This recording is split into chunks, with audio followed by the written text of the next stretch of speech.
Hello friends, welcome back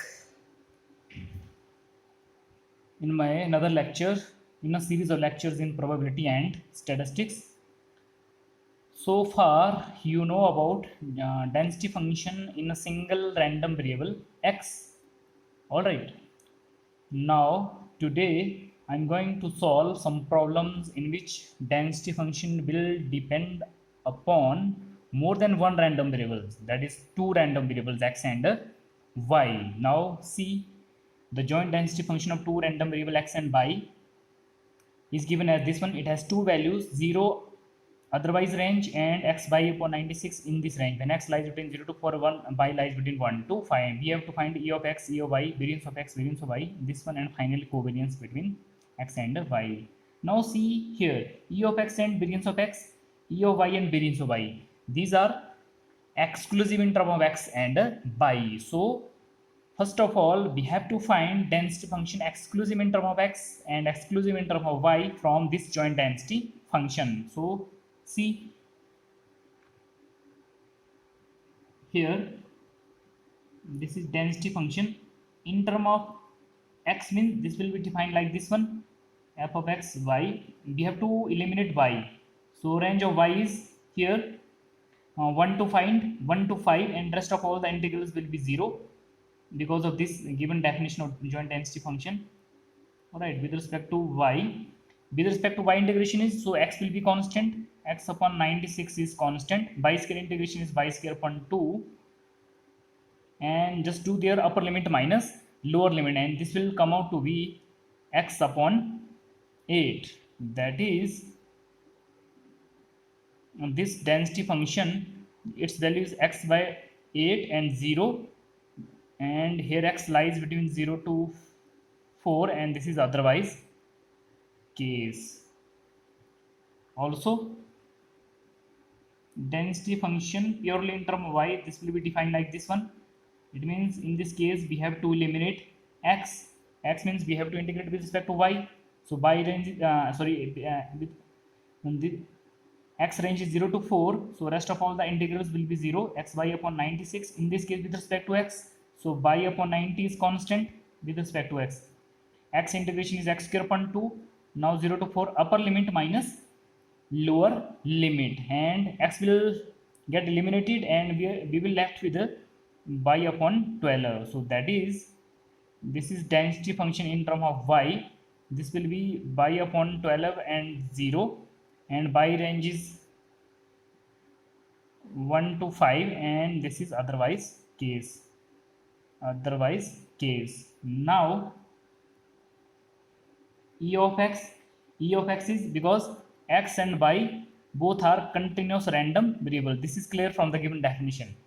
Alright, so e of x can be defined like this one, minus infinity to infinity x f of x dx. X range is here density function 0 to 4, rest of all the integrals will be 0, and x value is x, f of x value is x upon 8. So this is 1 upon 8, x square integration is x cube upon 3, 0 to 4. Now do here upper limit minus lower limit, and this will come out to be 8 upon 3. Just do here upper limit minus lower limit. Lower limit obviously 0, upper limit you can check here, and this will come out to be this one.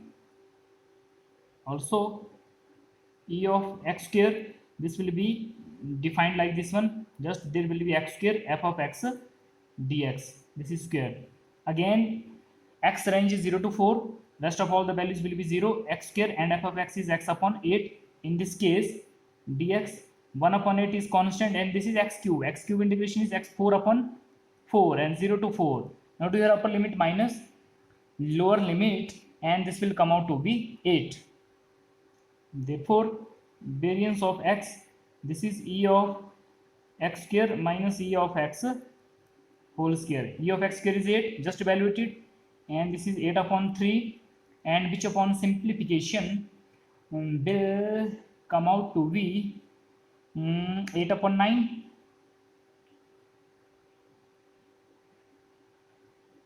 Further, e of y will be defined like this one, minus infinity to infinity by f of y dy. So density function in term of y, this is y upon 12, and range is 1 to 5, by upon 12 dy 1 by 12 is constant, by square integration is by cube upon 3 1 to 5. Now do here upper limit minus lower limit, and this will come out to be 31 upon 9, and e of y square, will be defined like this one, minus infinity to infinity, there will be y square instead of y.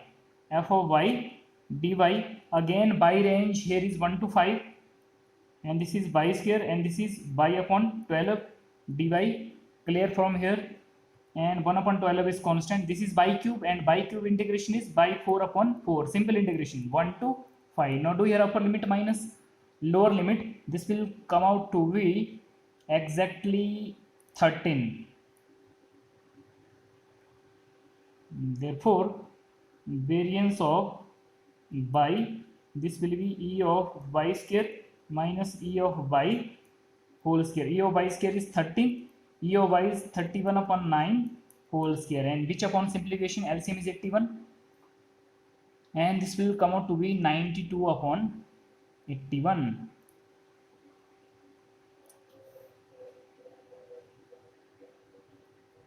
Also, now next is this one, this is next one, e of 2x plus 3 by, so use the linear property of this one, expected value, this is a time e of x plus b, so this will be 2 constant e of x, 3 constant e of y.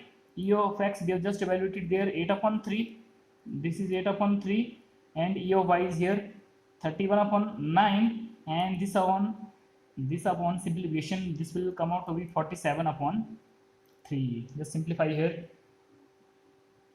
this is 47 upon 3. Now finally we need covariance of x and y. Since we know for covariance we need expected value of x and y. Now expected value of x, y, this will be double integration minus infinity to infinity, and this is f of x, y, joint density function with respect to x as well as y. In both case x range 0 to 4, y range 1 to 5, and joint density function is x, y upon 96 d of x, d of y. As both the limit of integrations are constant, so we can perform either x first or y first, it hardly matters here. So let us suppose with respect to x, we are integrating with respect to x, so sorry, with respect to y, so x upon 96 is constant, by integration is y square upon 2 1 to 5 with respect to x, this is integration of y, this will be 0 to 4, and this will come out to be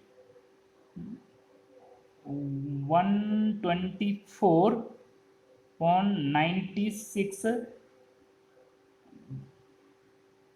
y square upon 2, and this is x by, there is also xy, right, this is xy also there is xy, because I am using this formula e of g of x, this is g of x f of x dx minus infinity to infinity, in place of j this is there is xy, so xy is already there, so this is x square y square, x square 196 is constant, so outside will be by cube upon, this is by cube upon 3, this will be 3 120 upper limit minus lower limit, this will be 124, and this is x square dx, again with respect to x 124 96 3 x cube upon 3 0 to 4, and which upon this will come out to be upper limit minus lower limit, and this will be 64 96 9, and this will come out to be on simplification 248 upon 27. This is value of e of xy.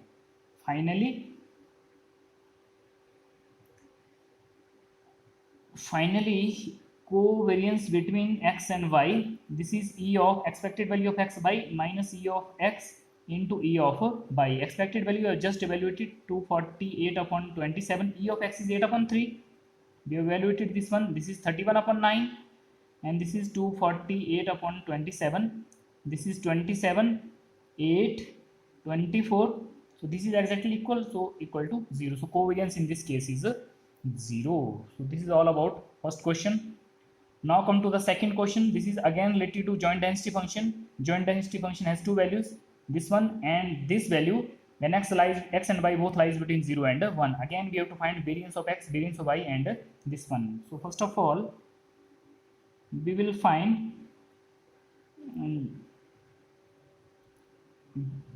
density function exclusive interval from x. So this will be f of x y with respect to y, because we have to eliminate y. Y range is 0 to 1. F of x y 2 minus x minus y with respect to y. 2 minus x is constant because we are integrating with respect to y. 2 minus x integration will be y, and by integration y square upon 2, 0 to 1, and upper limit, lower limit is 0 and upper limit will be 2 minus x minus 1 by 2, and this will come out to be 3 by 2 minus x. So that is, this is, so this will be, that's two value, 3 by 2 minus x and 0. X lies between 0 and 1 and otherwise case.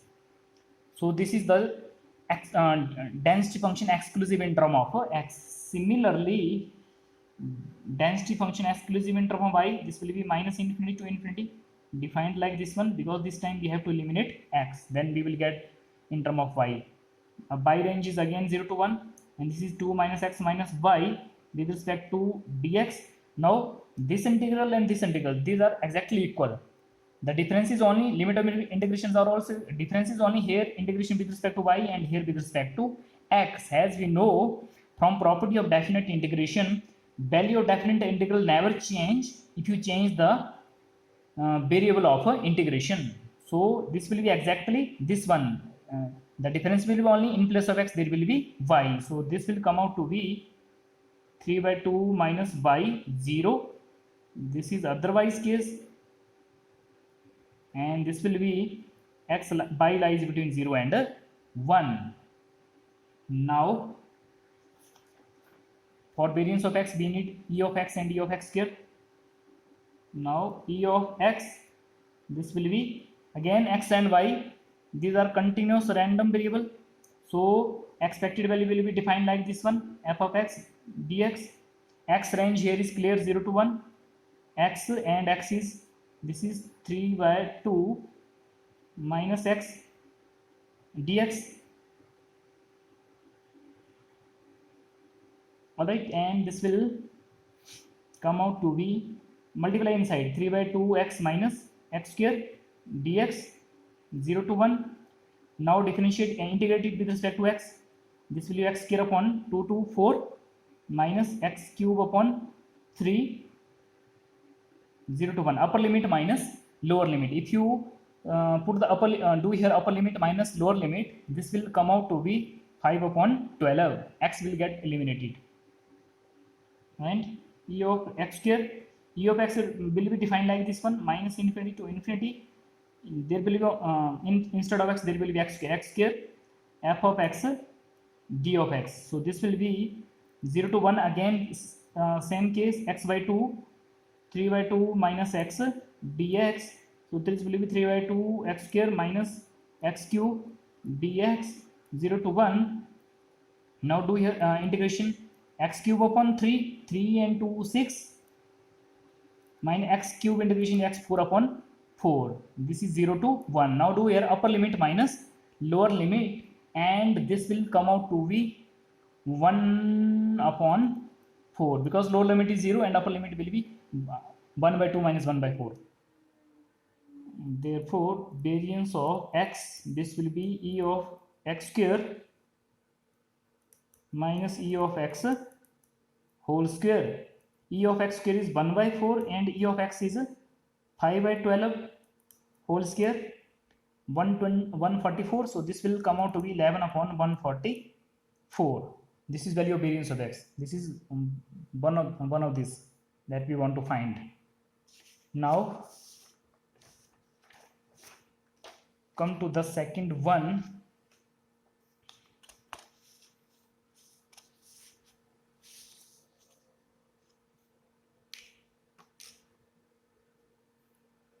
Also we need now expected value of y. This will be defined because x is again a continuous random variable. This will be by f of y dy. Again by range is 0 to 1. This is by, and this value is by upon 12. This is, sorry, not by upon 12. This is 3 by 2 minus y that we have just evaluated, this one dy, and this will be 3 by 2 y minus y square dy 0 to 1. Now do here, this will be 3 by, this is exactly same, the difference is only there is x, and previously there was x, this time there is y. So this will be 3 by 2 y square 2 to 4 minus y cube upon 3 0 to 1 upper limit minus lower limit, and this will come out to be 5 upon 12. Similarly e of y square, this will be minus infinity to infinity, there will be y square f of y dy. So this is 0 to 1 y square 3 by 2 minus y dy. Again this integral is exactly same as in case of ex square, difference is only there is y. So this will after integration this will come out to be 1 by 4 as we have done in e of x square. Therefore variance of y, this will be e of y square minus e of y whole square. E of y square is 1 by 4 and e of y is 5 by 12 whole square. Again this is, the difference is same, and this will come out to be 11 upon 144. Now finally we need we want to find covariance. For covariance we need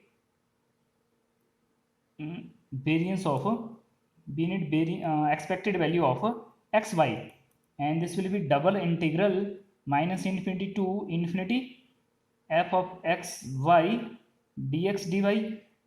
X and y both lies from 0 to 1 in both case, and this will be xy just like this one.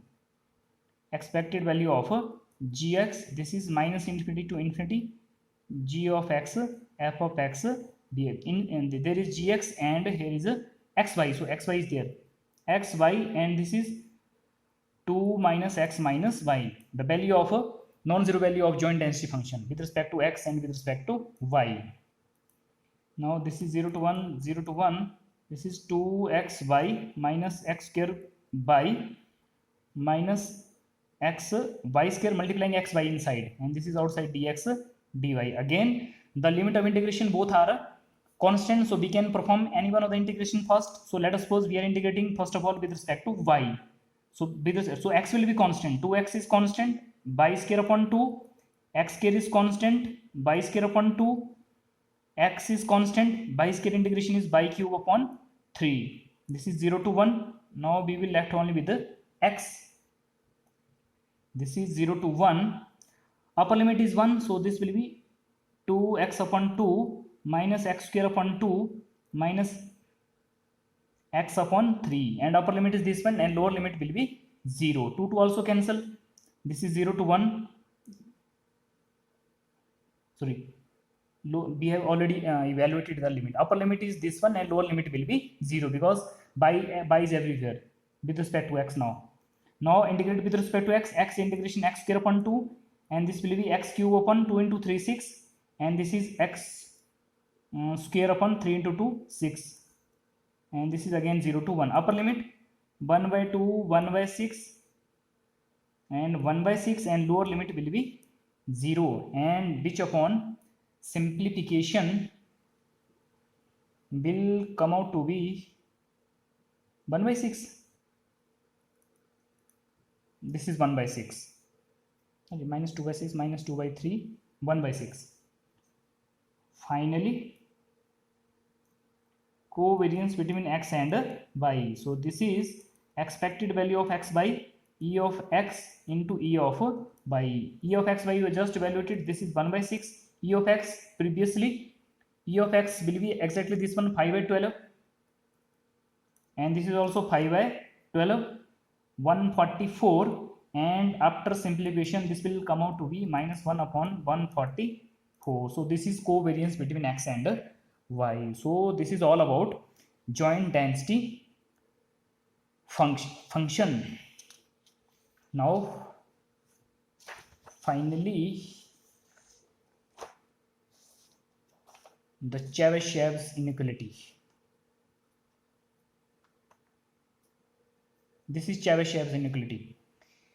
The statement is here: if x is a random variable, discrete or continuous, having mean mu and variance sigma square, which are finite, both are finite, then for any positive integer k, this probability of this event is less than 1 upon k square, and probability of this event is greater than or equal to 1 minus 1 upon k square. So we have to prove this one. Prove. Let x be a continuous random variable, therefore by definition of variance is this is variance in term of x, and this is given by expected value of x minus e of x whole square. This we know by the definition of one of the definition of variance of x, and this can be written as e of x minus e of x is mu whole square, since expected value and mu, these are the same thing, this one, and as x is a continuous random variable, so expected value of this just like this one, e of gx, when x is a continuous random variable, can be defined like this one. This is g of x f of x dx. There is gx and there is x minus mu, so this will be minus infinity to infinity x minus mu whole square into f of x dx, where f of x is density function for continuous random variable x. Now this integral will get divided into three parts. Here is this one, minus infinity to mu minus k sigma x minus mu whole square f of x. Next will be mu minus k sigma mu plus k sigma x minus mu whole square f of x dx, and third integral is mu plus k sigma to infinity x minus mu whole square f of x dx. This integral get divided into three parts in three integrals. How? Let's see how this is coming.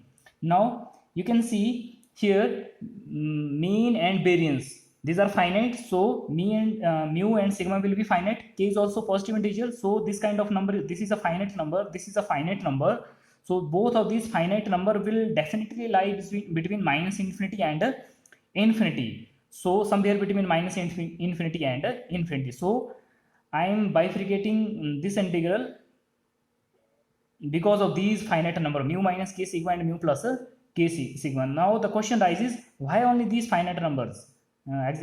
These specific finite numbers here, mu minus k sigma and mu plus k sigma. The reason is here, since modulus of x greater than or equal to a, this implies either x greater than or equal to a or x less than or equal to minus a. Therefore modulus of, see here, modulus of x minus mu greater than or equal to k sigma, use this result. So this implies either x minus mu greater than k sigma or x minus mu less than minus k sigma. Now adding mu both sides, so this will be x greater than or equal to mu plus k sigma, this one, or adding mu also to this inequality, this will be x less than or equal to mu minus k sigma. So here are the numbers, you can see, that's why these finite numbers are coming here, mu plus k sigma and mu minus k sigma. So mu minus k sigma is less than mu plus k sigma.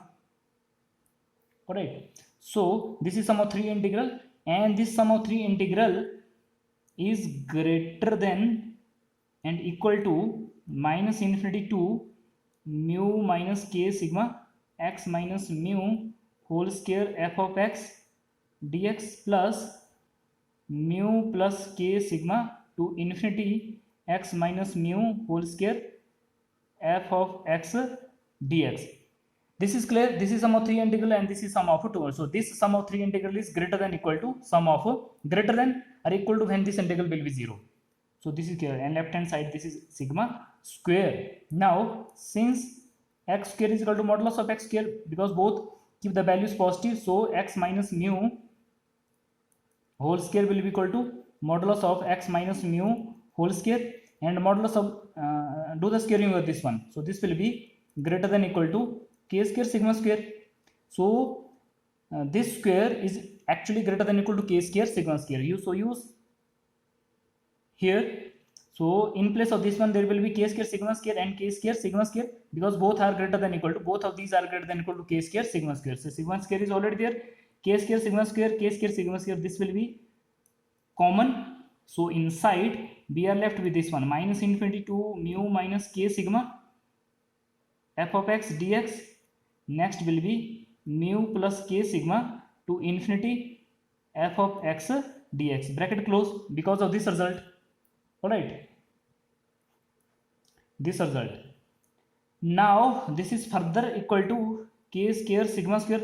Now let's see this definite integral and this definite integral. Since probability that x less than or equal to a, this is equal to minus infinity to a f of x dx, and probability x greater than or equal to a, this is a to infinity f of x dx. Now use these two integrals here, this integral and this, there is a and there is mu minus k sigma, so this will be probability x less than or equal to mu minus k sigma,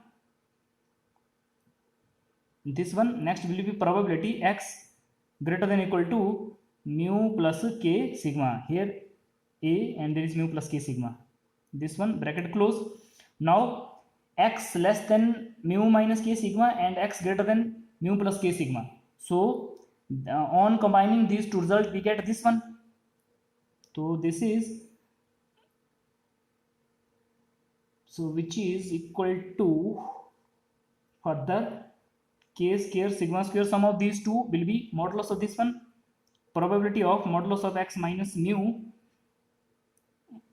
greater than k sigma, because on combining these two we will get this one.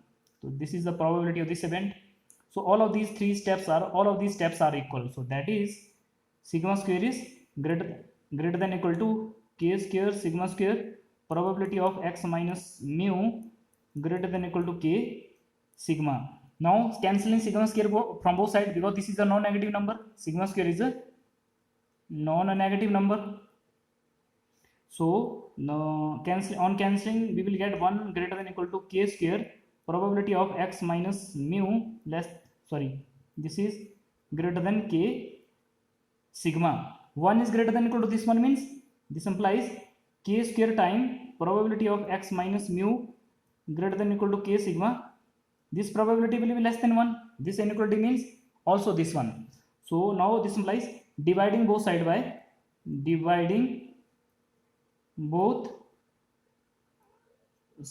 by k square, because k is a positive number, inequality will never change. So this will be p x minus mu greater than equal to k sigma less than equal to 1 upon k square. So this is proof of one of the result, first result. This is proof of a first result. Now second result is just opposite of this one. Let's see.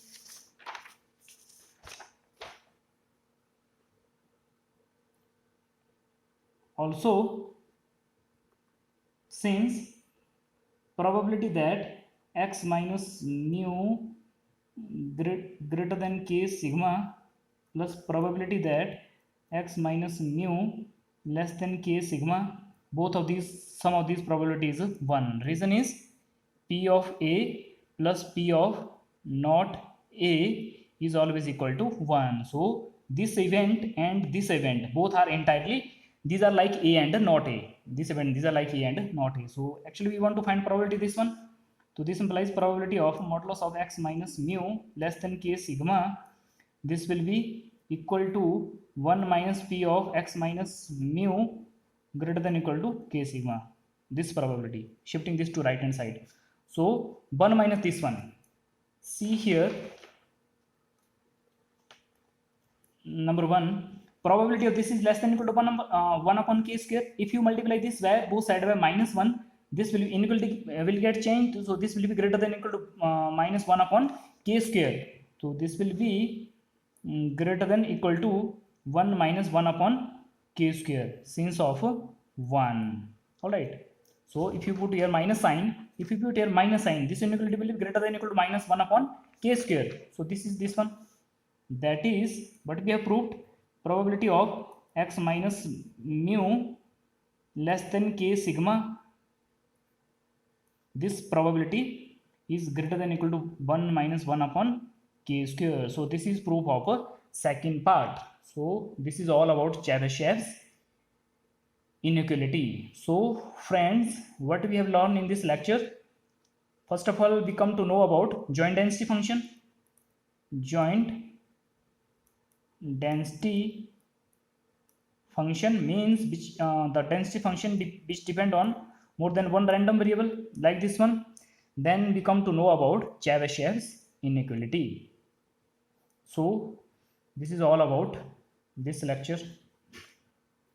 Alright, so as you can see here, we have proved this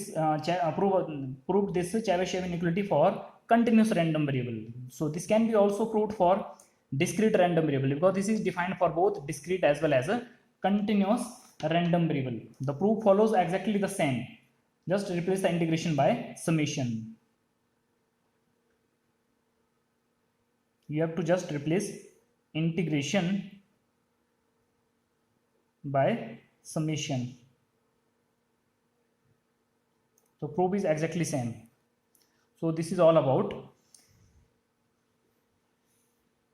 Chebyshev's inequality. Thank you.